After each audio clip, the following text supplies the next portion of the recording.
గట్టిగా జై తెలంగాణ, జై తెలంగాణ, జై కేసీఆర్, జై హరీష్ అన్న, జై కొత్త ప్రభాకర్ రెడ్డి అన్న. Thank you. ఈరోజు ఇంత పెద్ద విద్యార్థులు, యువత, దుబ్బాక నియోజకవర్గ సోషల్ మీడియా సైనికులు, అదేవిధంగా మన దుబ్బాక నియోజకవర్గ ముఖ్య కార్యకర్తలందరూ కూడా ఇక్కడ సమావేశం కావడం, ఈ సమావేశంలో నేను మాట్లాడే అదృష్టం కల్పించిన మీ అందరికీ, అదేవిధంగా సభాధ్యక్షులు, నియోజకవర్గ ఇన్ఛార్జ్ పెద్దలు సురేష్ గౌడ్ గారికి, మన జిల్లా నాయకులు, మన రాష్ట్ర నాయకులు, మాజీ మంత్రివర్యులు, మీరు దాదాపు 1/2 కిలోమీటర్ దూరంలో ఉండగానే మీకు ఏ సౌండ్ వచ్చిందో తెలియదు, కానీ అందరు ఇక్కడ ఎవరు మాట్లాడినా కూడా వినకుండా అందరూ లేచి నిలుచుండి సార్ కొరకు ఎదురు చూసి మొత్తం కూడా ఒక రీసౌండింగ్ మెసేజ్ తో మీరు ఆహ్వానించిన మన హరీష్ అన్నకు, అదేవిధంగా మన దుబ్బాక శాసనసభ్యులు పెద్దలు కొత్త ప్రభాకర్ రెడ్డి గారికి, అదేవిధంగా సీనియర్ నాయకులు పెద్దలు మనోహర్ రావు గారికి, రాజమౌళి పంతులు గారికి, మన కత్తి కార్తిక గారికి, సతీష్ రెడ్డి గారికి, అదేవిధంగా మన జెడ్పీటీసీ దౌలతాబాద్ రణం జ్యోతి శ్రీనివాస్ గౌడ్ గారికి, ఎంపీపీ గంధారి సంధ్యారాణి గారికి, ఆత్మ కమిటీ చైర్మన్ భాస్కరాచారి, అదేవిధంగా ఇక్కడ వేదిక మీద ఉన్న అందరూ చాలా మంది పెద్దలు అందరూ కూడా దయచేసి ఏమనుకోకండి. యువ నాయకులు, మండల యూత్ ప్రెసిడెంట్స్, అదేవిధంగా విద్యార్థి నాయకులు అందరికి కూడా, మహేష్ గారికి, అదేవిధంగా అందరికి కూడా పేరు పేరున మీ అందరికీ నమస్కరిస్తూ, అదే మాదిరిగా ఇక్కడికి వచ్చిన మన దుబ్బాక నియోజకవర్గ విద్యార్థులకు, యూత్కి, పత్రికా విలేకరులందరికీ కూడా నమస్కారం. చాలా సంతోషం. ఈరోజు దుబ్బాక నియోజకవర్గంలో మన ప్రభాకర్ అన్నను మొన్న ఇంకా మనం ఆ ఎలక్షన్ నుంచి, ఆ ఖుషి నుంచి చేరుకోక ముందే మళ్ళీ నన్ను మీ అభ్యర్థిగా ఎంచుకొని మీ ముందు ఉంచి 54,000 ఓట్ల మెజారిటీతో ప్రభాకర్ అన్నని ఏ విధంగా గెలిపించిండ్రో, మీ అందరు కూడా నన్ను ఆ విధంగా మళ్ళీ ఈ దుబ్బాక గడ్డ నుంచి అలాంటి విజయం నాకు ఇస్తారని విశ్వసిస్తూ మీ అందరి ముందు సుపరిచితునిగా, మీ అందరి దగ్గర పనిచేసిన అధికారిగా ఒక 2-3 విషయాలు చెప్తాను. వేదిక మీద చాలా పెద్ద అందరు సీనియర్ నాయకులు ఉన్నారు. నా నేపథ్యం ఏంటి, నేను ప్రత్యక్ష రాజకీయాలకు ఏ విధంగా వచ్చానో, ప్రత్యక్ష రాజకీయాలకు వచ్చినాక నేను చేయాల్సిన పనులేంటి, మరి నా లక్ష్యం ఏంటి, నా ఆలోచన ఏంటి, మరి నన్నే ఎందుకు మీరు ఎన్నుకోవాలి, మరి నా కొరకు మీరందరూ కూడా, ప్రతి ఒక్కరు కూడా ఇంకా 30 రోజుల సమయం నా కొరకు మీరు వెచ్చించాలని, మీకు ఎందుకు అనేది నేను మీకు చెప్పదలుచుకున్నా. ఎక్కడైతే ఇదే జిల్లాలో నేను కలెక్టర్గా పనిచేయడం, ఆ అనుభవంతో గౌరవ ముఖ్యమంత్రి వర్యులు, మాజీ ముఖ్యమంత్రులు కేసీఆర్ గారు, అదేవిధంగా మన హరీష్ అన్న పరిచయంతో హరీష్ అన్న గారు ఆ రోజు నన్ను మన గౌరవ కేసీఆర్ సార్ దగ్గర తీసుకెళ్లి, ఈ అధికారి అయితే మన జిల్లాకు పనికి వస్తాడని చెప్పేసి ఆ రోజు వారి సపోర్ట్తో, వారి ఆలోచనతో నేను ఈ జిల్లాలో జాయింట్ కలెక్టర్గా మన జిల్లాలో ఏర్పడక ముందు ఉమ్మడి జిల్లాకు వచ్చాను. మరి ఆ రోజు తడువుగా అంతకుముందు అనుభవం ఈ జిల్లాలో పనిచేసింది. మరి ఆ జాయింట్ కలెక్టర్ నుంచి కలెక్టర్గా సుదీర్ఘ కాలం 7.5 సంవత్సరాలు మీ గడ్డలో, మీ మధ్యలో ఒక ఐఏఎస్ ఆఫీసర్గా, దేశంలో ఏ ఐఏఎస్ ఆఫీసర్కు లేని అదృష్టం నాకు మీ ఆదరణ ఇచ్చింది, మీ సపోర్ట్ ఇచ్చింది. మీ అందరి వల్లనే నన్ను ప్రభుత్వం ఇక్కడ 7.5 సంవత్సరాలు మీ మధ్యలో ఉంచుకుంది. మరి ఆ విధంగా ప్రజాసేవలో ఉండి ఇవాళ ప్రత్యక్ష రాజకీయాలకు వస్తా ఉన్నాను. మళ్ళీ ఒక నేపథ్యంతో వస్తా ఉన్నాను, ఒక పెద్ద ఆలోచనతో వస్తా ఉన్నాను. ఏదైతే మన సిద్దిపేట జిల్లాను భారతదేశంలో మొదటి 10 జిల్లాలలో ఉంచే గమ్యంలో మనం చేర్చుకున్నాం. అతి తక్కువ సమయంలో అభివృద్ధి పథంలో నడిపాం. మరి భారతదేశంలో మన జిల్లాను 10వ స్థానం లోపల ఉంచినందుకు అప్పుడు నా వెంట ఉన్న హరీష్ రావు సారు, అదే విధంగా ప్రభాకర్ అన్న, వారందరి నేతృత్వంలో గౌరవ మాజీ ముఖ్యమంత్రి గారి ఆశీస్సులతో మనం పనిచేయడం జరిగింది. అయితే నేను ఈ గడ్డ నుంచి ఇంకొక అవకాశం, ఒక ప్రామిస్ చేస్తా ఉన్నా, ఒక ప్రమాణం చేసి చెప్తా ఉన్నా, జాగ్రత్తగా వినాలని.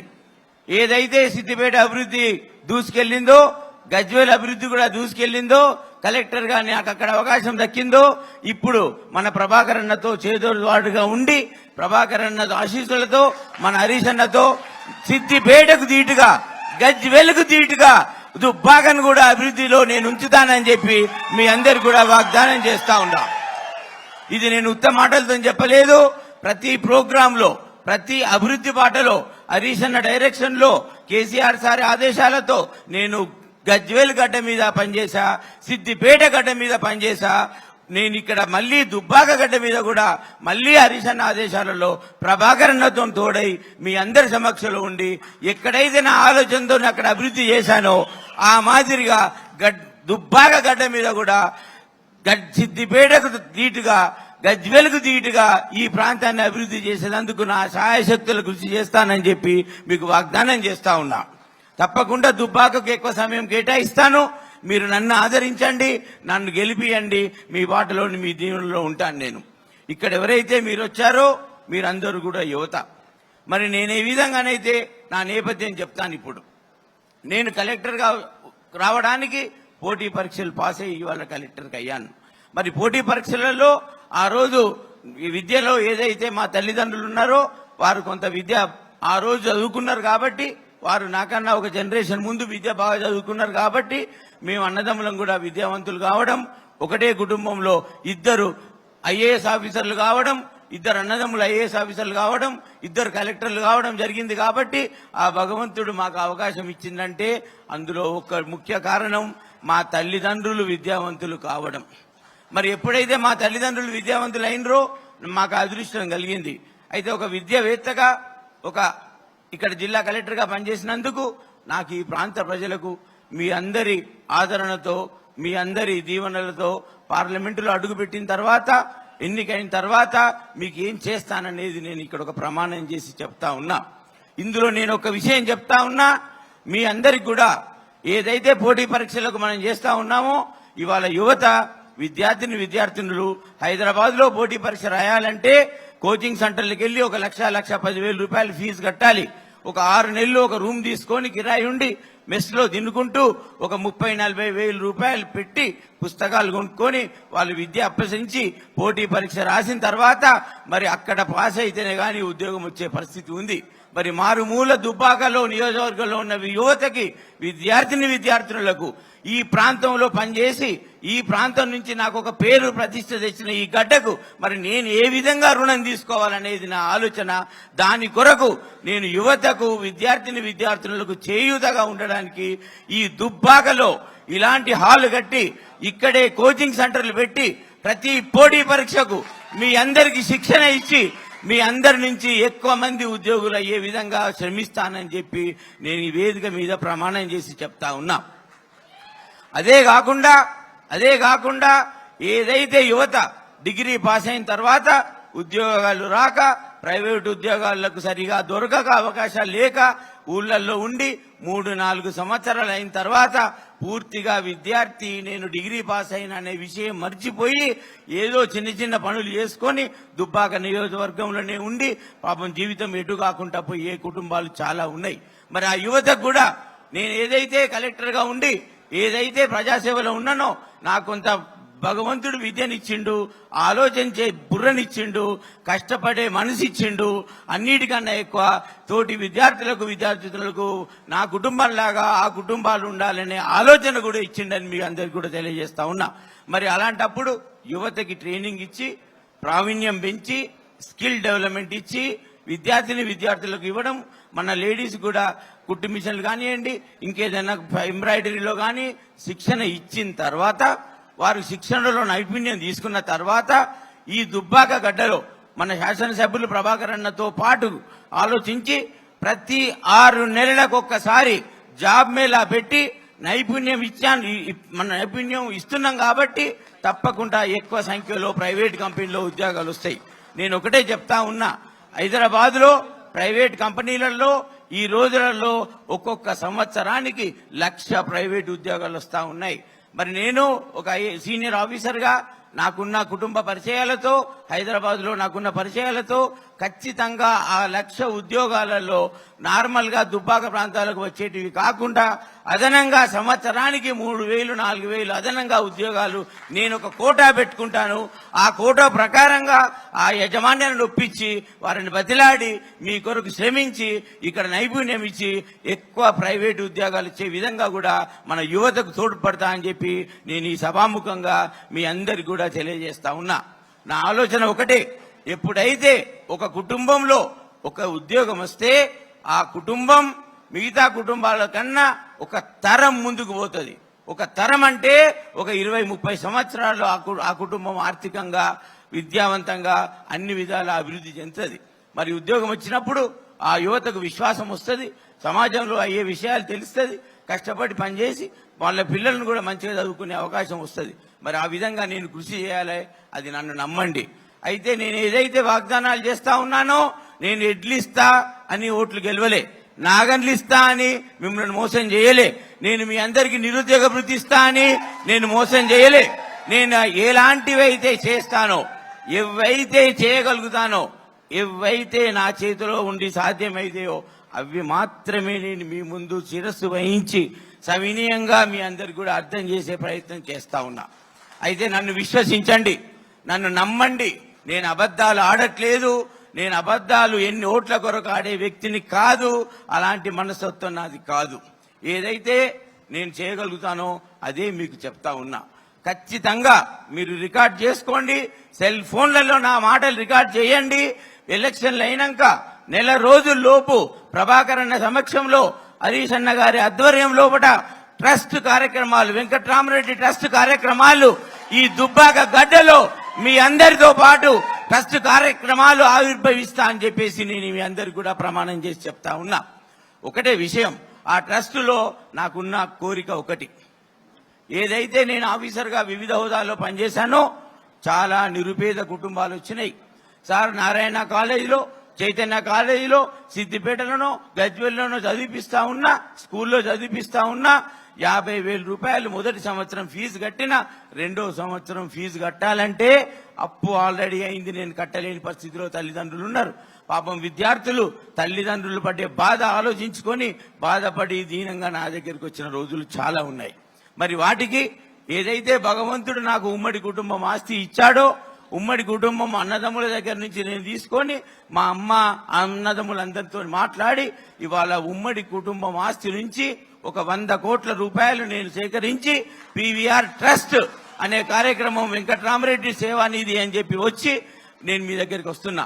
నేను ఈ ఎన్నికలలో నిల్చోమని నన్ను హరీష్ అన్న తట్టి ఎప్పుడైతే నన్ను అడిగారో ఆ రోజు నేను హరీష్ అన్న గారికి నేను ఒక మాట అడిగా, సార్ నేను ఒక కలెక్టర్గా పనిచేసి మరి నేనంటూ నాకు విద్యావేత్తగా నేను ప్రజలకు ఏమన్నా ఇవ్వాలి అనుకుంటున్నా అంటే సారు సూచనలకు హరీష్ అన్న గారి ఆలోచన మేరకి నేను 2 కార్యక్రమాలతో ఇవాళ ముందుకు వస్తా ఉన్నా. ఒకటి పి వెంకట్రామరెడ్డి ట్రస్ట్ పేద విద్యార్థినులకు చదువులో ఉపయోగపడే విధంగా, వాళ్ళ ఫీజులు కట్టే విధంగా, అదే మాదిరిగా పై చదువులు, ఉన్నత చదువులు, డాక్టర్లు, ఇంజనీర్లు అయ్యే విధంగా వాళ్ళని తయారు చేయడమే కాకుండా యువతకి కోచింగ్ సెంటర్లు ఇచ్చి ప్రభుత్వ ఉద్యోగాలు ఎక్కువ వచ్చే విధంగా చేయడం. అది కూడా దుబ్బాకలనే హైదరాబాద్లో RC Reddy study circle, IAS study సర్కిల్లో ఏ విధంగానైతే పోటీ పరీక్షలకు ట్రైనింగ్ ఇస్తారో అలాంటి ప్రొఫెసర్లను, అలాంటి సబ్జెక్ట్ ఎక్స్పర్ట్లను తీసుకొచ్చి మీ మధ్యలో ఇక్కడి నుంచి ఇప్పిస్తానని చెప్పి వాళ్ళని చెప్తా ఉన్నాను. అదే మాదిరిగా మనకు ఇంకొక హరీష్ అన్న నాకు ఇంకొక ఆలోచన ఇచ్చారు. వారు ఏం చెప్పారంటే మన క్యాడర్ ఏదైతే ఉందో మరి వారికి కూడా మనం కొంత ముందుకు రావాలనేది ఒక ఆలోచన వారికి. దానికి అనుకూలంగా మన ట్రస్ట్ ఈ 100 కోట్లు కాకుండా 7 నియోజకవర్గాలలో ఒక్కొక్క నియోజకవర్గంలో 2 కోట్ల రూపాయలు నా సొంత డబ్బు కుటుంబ ఆస్తి నుంచి తీసి ఒక ఫంక్షన్ హాల్ ఈ విధంగా కట్టి మన కార్యకర్తల పిల్లలకు శుభకార్యాలకు అన్నిటికి కూడా ఉచితంగా వారి సేవలో ఆ ఫంక్షన్ హాల్ మీ ఆధ్వర్యంలో ఉంచుతానని చెప్పేసి హామీ ఇస్తా ఉన్నా. దానికి నాకు నిర్మాణం చేయడానికి 9 నెలలు సమయం పడుతుంది, అప్రూవల్ చేసుకోవాలి.